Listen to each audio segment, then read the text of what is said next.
Hello friends. आप लोग कैसे हैं? आशा करते हैं कि आप लोग अच्छे होंगे। आप लोग की तैयारी भी अच्छा खासा चल रही होगी। तो आज मैं जो है कि 10 क्लास के नन हिंदी का जो इम्पोर्टेंट क्वेश्चन है 50 क्वेश्चन आपके लिए हाजिर किया हूँ, ताकि आपके एग्ज़ाम में किसी भी प्रकार का क्वेश्चन आए तो आपको देख के डर ना लगे और ये क्वेश्चन आसानी से आपको समझ में आ जाए। तो आज जो वीवीआई क्वेश्चन मैं आपको देने वाला हूँ, प्रोवाइड करने वाला हूँ, आप एक स्क्वायर मान के आप जितना भी क्वेश्चन 50 क्वेश्चन में आप जितना भी बनाएंगे, आप कमेंट में ज़रूर बताएंगे कि आपका कितना सही होगा। 40 भी हो सकता है, 50 के 50 भी आराम से हो सकते हैं। तो आप अपना स्कोर कमेंट सेक्शन में ज़रूर बताइएगा और आपकी तैयारी कैसी है इसी में से आपको पता भी चल जाएगा कि आपका तैयारी किस लेवल तक है। तो चलिए शुरू करते हैं क्वेश्चन। नन हिंदी दोबारा बता देते हैं। 10th क्लास के नन हिंदी का इम्पोर्टेंट 50 क्वेश्चन है, जो आपको आपके एग्ज़ाम को मजबूत बनाने में काफ़ी सहायता कर सकता है। तो एक बार ज़रूर इस वीडियो को देखें और अपनी स्कोर देखिए कि आप 50 में कितना नंबर ला सकते हैं। 50 में 50 लाने की क्षमता कोशिश कीजिएगा, 50 में 50 लाने की। तो चलिए स्टार्ट करते हैं। पहला क्वेश्चन है, सम्राट अशोक ने किस धर्म को अंगीकार किया? यानी कि उन्होंने लड़ाई के पश्चात जो है कौन सा धर्म को अपनाया था? कौन सा जो धर्म है उन्होंने अपनाया था, कौन सा धर्म को अपनाया था? तो इस चीज़ को आपको बताना है कि वो कौन सा धर्म को जो है उन्होंने अपनाया था। तो यहाँ ऑप्शन में आपका दिया हुआ है, जैन धर्म है, बौद्ध धर्म है, उसके बाद सनातन धर्म, उसके बाद हिंदू धर्म है। तो आपको बाखूबी मालूम होगा कि उन्होंने जो है बौद्ध धर्म को स्वीकार किया था। कौन सा धर्म को? बौद्ध धर्म को स्वीकार किया था। अगला क्वेश्चन देखते हैं कि दूसरे नंबर क्वेश्चन कहता है, सैनिकों को तलवार फेंकने का आदेश किसने दिया? जब अशोक लड़ाई करने गए थे कौलिंग की रानी पद्मा से, तब अशोक ने जो तलवार फेंकने का आदेश दिया था, तो यहाँ पूछा है कि सैनिकों को तलवार फेंकने का आदेश किसने दिया था? तो किसने दिया था? अशोक ने दिया था। किसने दिया था? अशोक ने जितने भी सैनिक थे उनके टोटल सैनिक को कहा था कि आप लोग बिल्कुल तलवार का इस्तेमाल नहीं करेंगे, जितने भी आपके पास हथियार है टोटल हथियार को फेंक दें। तो ऑप्शन नंबर 1 करेक्ट हो जाएगा। तीसरा क्वेश्चन कहता है कि कॉलिंग संबंधित है, यानी कि कलिंग जो है, यह कलिंग है, कॉलिंग नहीं है, कलिंग है। ये किससे संबंधित है? तो रानी लक्ष्मीबाई से, पद्मा से, जहांगीर से, या इनमें से कोई नहीं। आप लोग अपने से खुद से बनाइएगा और आंसर कमेंट कीजिएगा। और दूसरी बात कि जितना भी स्कोर होगा आप लोगों का 50 में, उतना कमेंट सेक्शन में ज़रूर बताइएगा। तो इसका करेक्ट आंसर हो जाएगा ऑप्शन नंबर बी, पद्मा से, ना कि रानी लक्ष्मीबाई से। नेक्स्ट क्वेश्चन है, अशोक कौलिंग की राजकुमारी पद्मा पर शस्त्र नहीं चलाते हैं क्यों? कि वह, ऑप्शन दिया है, कमज़ोर थी, स्त्री थी, राजकुमारी थी, गरीब थी। अगर आप कहानी को अच्छी तरह से पढ़े हैं तो आपको बाखूबी मालूम होगा कि जब अशोक जो है जब लड़ाई करने के लिए कॉलिंग जाते हैं, कॉलिंग के जाते हैं तो देखते हैं कि कॉलिंग के अंदर से स्त्री का फौज निकलती है। किसकी? स्त्री का। जिसके कारण वो देखने के बाद वो न्यस्त हो जाता है, निस्वार्थ हो जाता है और कहता है कि मैं युद्ध नहीं लड़ूंगा, क्योंकि स्त्री से वो युद्ध लड़ना बिल्कुल ही पसंद नहीं करते थे। तो अशोक ने राजकुमारी पर जो राजकुमारी पद्मा है उन पर शस्त्र क्यों नहीं चलाए? क्योंकि वो एक स्त्री थी। क्या थी? स्त्री थी।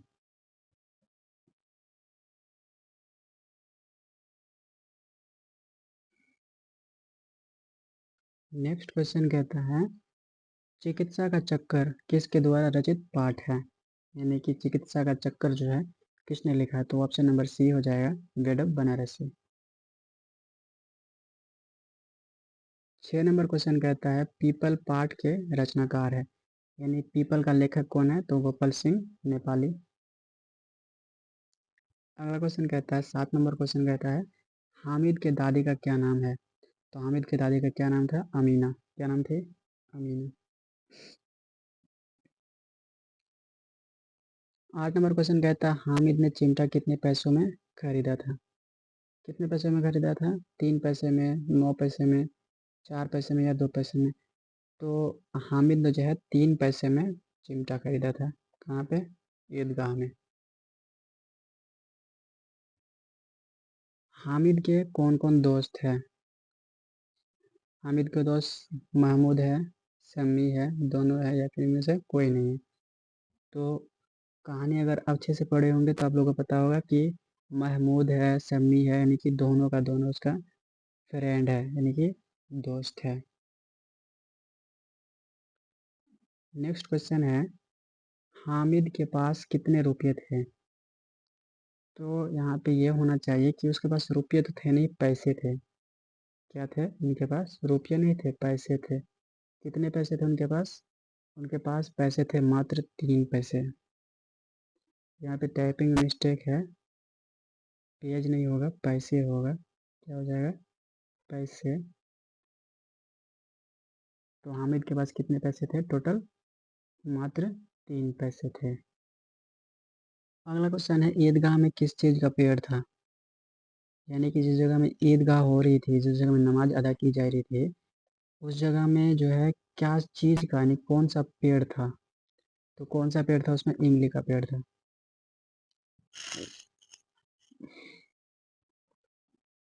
12 नंबर क्वेश्चन कहता है नेक का अर्थ होता है।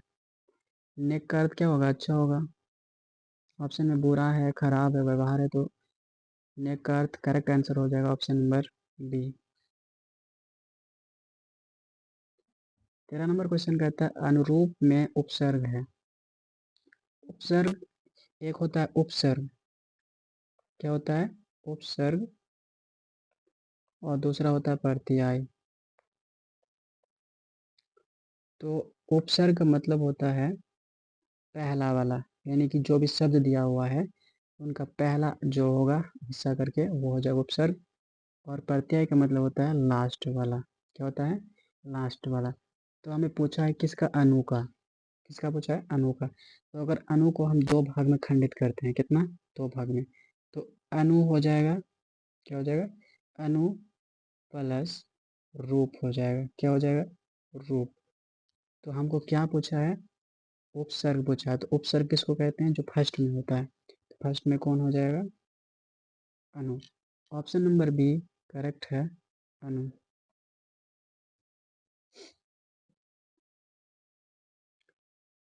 14 नंबर क्वेश्चन कहता है रांची से हुंडरू की दूरी कितनी है? रांची से दूरी जो है हुंडरू की कितनी है? 27 मील दूर है। 15 नंबर क्वेश्चन कहता है हुंडरू की पानी कितनी ऊंचाई से नीचे गिरता है? तो 243 की फुट, यानी 243 फुट ऊंचा से पानी नीचे गिरता है। सिरचन को घी की खखोरोन के साथ क्या पसंद था? उनको चूड़ा पसंद था। क्या था? चूड़ा। 8वीं कक्षा में कौन पढ़ती थी? क्वेश्चन है 8वीं कक्षा में कौन पढ़ती थी? अंजू, संजू, मंजू या फिर कोई नहीं? तो ऑप्शन नंबर बी हो जाएगा, संजू। कौन हो जाएगा? संजू जो है 8वीं कक्षा में पढ़ती थी वो। 18वीं क्वेश्चन कहता है हुंडरू का पानी किसके तरह छलांग मारता है, यानी कि छलांग लगाता है? तो हिरन की तरह जो है क्या करते हैं? छलांग मारते हैं। नेक्स्ट नंबर क्वेश्चन कहता है शेरचन को लोग क्या समझते हैं? शेरचन को लोग चटोर समझते थे। क्या समझते थे? चटोर। गांव के किसान शेरचन को क्या समझते थे? ईमानदार, बेईमान, बहादुर या कामचोर? तो उसे क्या समझते थे? तो ऑप्शन डी नंबर सही है। क्या हो जाएगा? ऑप्शन नंबर डी सही, कामचोर। लोग जो किसान जो होते थे उसे कामचोर समझते थे, किसको? सिरचन को। ये बहुत ईवीआई क्वेश्चन है। 21वां नंबर क्वेश्चन कहता है चमन का अर्थ क्या होता है? किसका? चमन का। चमन का क्या अर्थ होता है? फुलवरी।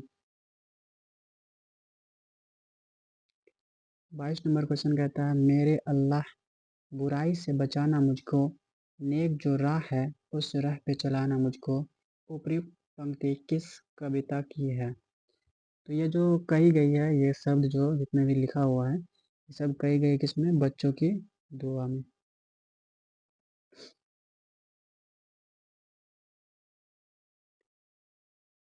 23 नंबर क्वेश्चन कहता है बच्चों की दुआ कविता के रचयिता कौन है? यानी कि राइटर कौन है? राइटर कौन है? तो मोहम्मद इकबाल। सम्राट अशोक ने किस धर्म का प्रचार किया? बौद्ध धर्म का।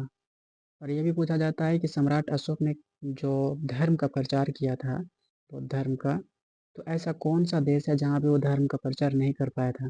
तो कौन सा धर्म में, मतलब कि कौन सा देश में धर्म का प्रचार नहीं कर पाया था, बौद्ध धर्म? तो उसका करेक्ट आंसर हो जाएगा ब्रिटेन। क्या हो जाएगा? ब्रिटेन। जिनमें वो अच्छी तरह से बौद्ध धर्म का प्रचार नहीं कर पाए थे। अगला क्वेश्चन कहता है कि अशोक कलिंग की राजकुमारी पद्मा पर शस्त्र नहीं चलाते हैं क्योंकि वह एक स्त्री थी। क्या थी? वह एक स्त्री थी। पद्मा कहाँ की राजकुमारी थी? पद्मा जो थी वो किस जगह की राजकुमारी थी? मगध की, वैशाली की, कलिंग की या अंग देश की? तो आपको जानकारी होगी ही कि वो क्या होगी? कलिंग की वो राजकुमारी थी। कहाँ की? कलिंग की।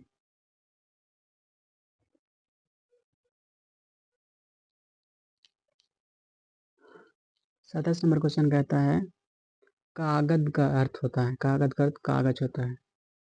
क्या होता है? कागज।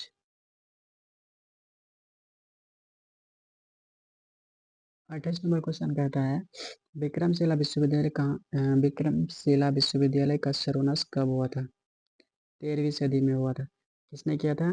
तुर्की ने, यानी तुर्कों ने किया था। जितने भी लोग क्वेश्चन पूछा जाता है इसमें विश्वविद्यालय से, ये भी पूछा जाता है कि जो विश्वविद्यालय है विक्रमशिला विश्वविद्यालय, उसका विध्वंस किसने किया था? तो तुर्कों ने किया था, यानी कि तुर्की के लोगों ने किया था। 29 नंबर क्वेश्चन कहता है विक्रमशिला की स्थापना किसने किया? किसने किया था? धर्मपाल ने। किसने किया था? धर्मपाल। 30 नंबर क्वेश्चन कहता है किस ग्रंथ में विक्रमशिला विश्वविद्यालय विध्वंस जीवन वर्णन है?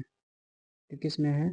अगर विक्रमशिला जो है विश्वविद्यालय जो है नालंदा में जो वाक़ है, किस में? नालंदा।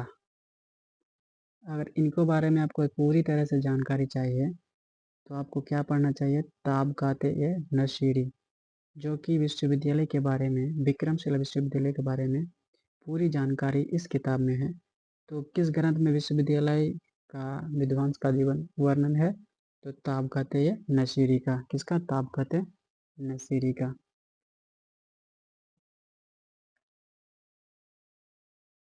31 नंबर क्वेश्चन कहता है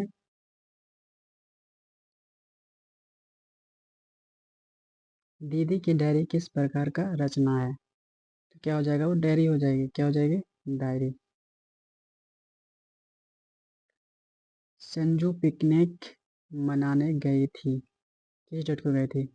8 जनवरी 1957, 3 जनवरी 1997, 4 जनवरी 1997, 5 जनवरी 1997। इसका करेक्ट आंसर क्या हो जाएगा? 3 जनवरी 1997।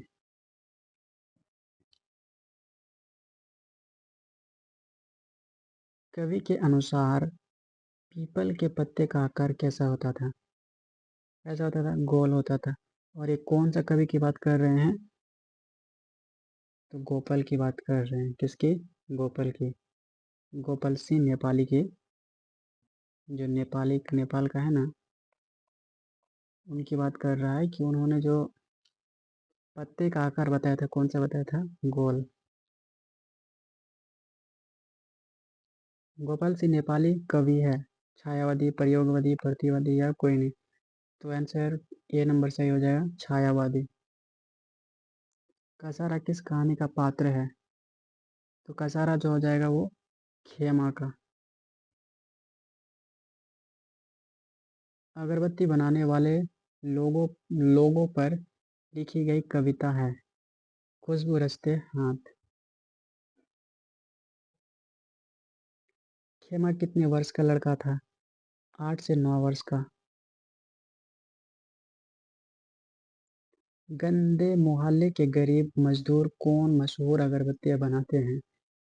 तो गुलाब, केवड़ा, खास और रतरानी सभी बनाते थे, यानी कि जितने भी यहाँ पे दिया गया है, गुलाब, केवड़ा, खास, रतरानी, ये सभी तरह के जो अगरबत्तियाँ होते थे वे गंदे मोहल्ले के लोग जो है बनाया करते थे, गरीब लोग। क्वेश्चन कहता है खुशबू रचते हाथ के रचयिता यानी कि लेखक कौन है? कौन हो जाएगा? ऑप्शन नंबर बी, अरुण कमाल। जननायक कर्पूरी ठाकुर का जन्म कहाँ हुआ है? समस्तीपुर, कटिहार, चंपारण, भागलपुर। तो इसका करेक्ट आंसर सी ही है, समस्तीपुर।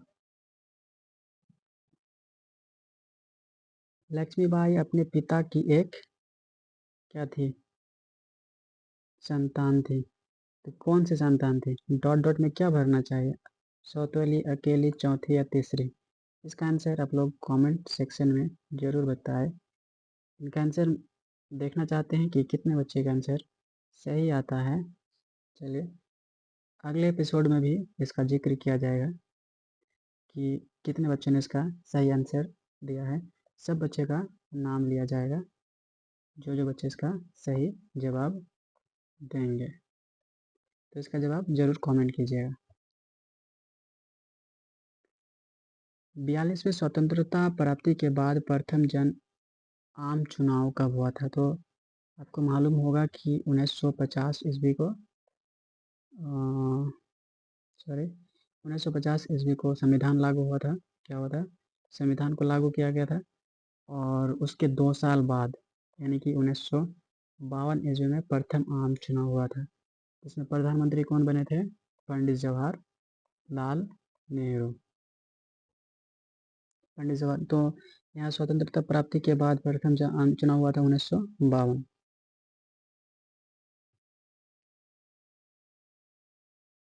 सुदामा चरित किस भाषा में लिखी गई है? आपके पुस्तक में जो सुदामा चरित कहानी दी गई है किस भाषा में लिखी है? तो वर्ज भाषा हो जाएगा। क्या हो जाएगा? वर्ज भाषा।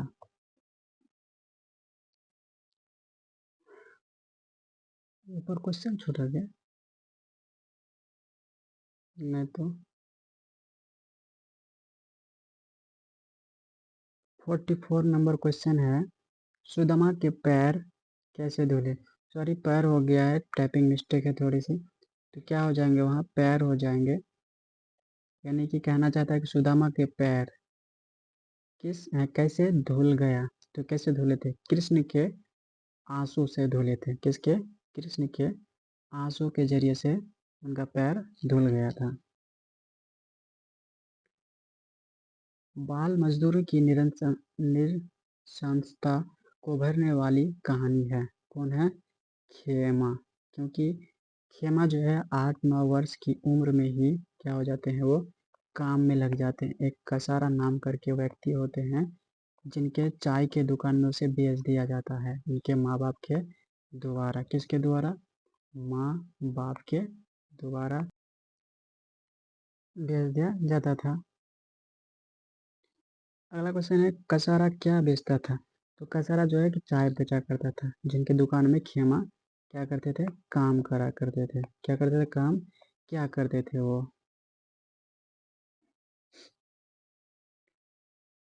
47 नंबर क्वेश्चन कहता है खेमा कहाँ काम करता था? तो चाय की दुकान में। और चाय की दुकान का मालिक कौन था? तो नाम था उसका कसारा। क्या नाम था? कसारा, जो चाय का दुकान का मालिक था। 48 क्वेश्चन कहता है हामिद चिमटा किस लिए खरीदता है? हाथ जल जाती थी इसलिए, दिखाने के खेलने के लिए, दिखाने के लिए, इनमें से कोई नहीं। तो इसका आंसर सही हो जाएगा ए, हाथ जल जाते थे। किसकी? उनकी दादी की। उनकी दादी जब रोटी को तवे से उठाती थी तो उस वक्त जो है उनकी हाथ जल जाया करते थे। क्या होती थी? उनकी हाथ जो थी वो जल जाया करते थे, जिनके कारण हामिद ने क्या खरीद लिया था? चिमटा। क्या खरीदा था? चिमटा। कितने पैसे में? 3 पैसे में। ये भी याद रखना बहुत जरूरी है।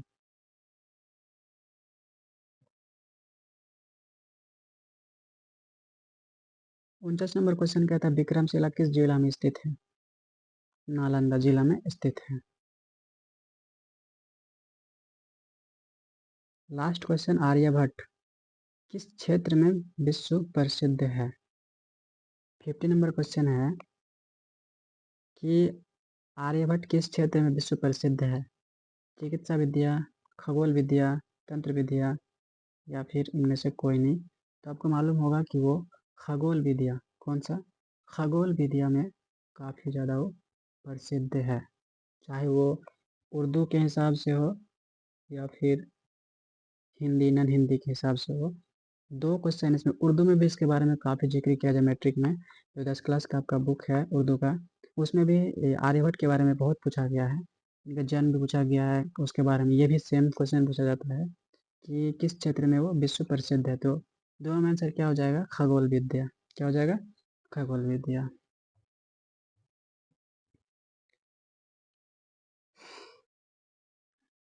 हमने तो 50 से 50 क्वेश्चन को आपको प्रोवाइड कराया। तो आप लोगों का काम है कि आप 50 में कितने स्कोर किए हैं उनको ज़रूर बताएं कि आप लोगों ने कितना क्वेश्चन को सॉल्व किया, कितना क्वेश्चन आपके बस में था। और लास्ट एक मेरा रिक्वेस्ट है कि अगर आप चैनल में न्यू है तो प्लीज़ सब्सक्राइबर कर लीजिएगा। और अगर आप पहले से मेरा चैनल से जुड़े हुए हैं तो इस वीडियो को शेयर और लाइक ज़रूर कीजिएगा। लाइक ज़रूर कीजिएगा। तो अगले वीडियो के लिए इंतज़ार कीजिएगा। जल्द ही आपके पास अगला वीडियो पहुंचा दिया जाएगा। और जो 12th कर चुके हैं, फ़िलहाल जो एग्ज़ाम दिए हैं, क्या किए हैं? फ़िलहाल जो एग्ज़ाम हुआ, जो 1 तारीख से स्टार्ट था और 10 तारीख तक लगभग साइंस और आर्ट्स वालों का समाप्त हो गया। उनके लिए भी एक ये है कि एक जॉब निकला है। क्या निकला है?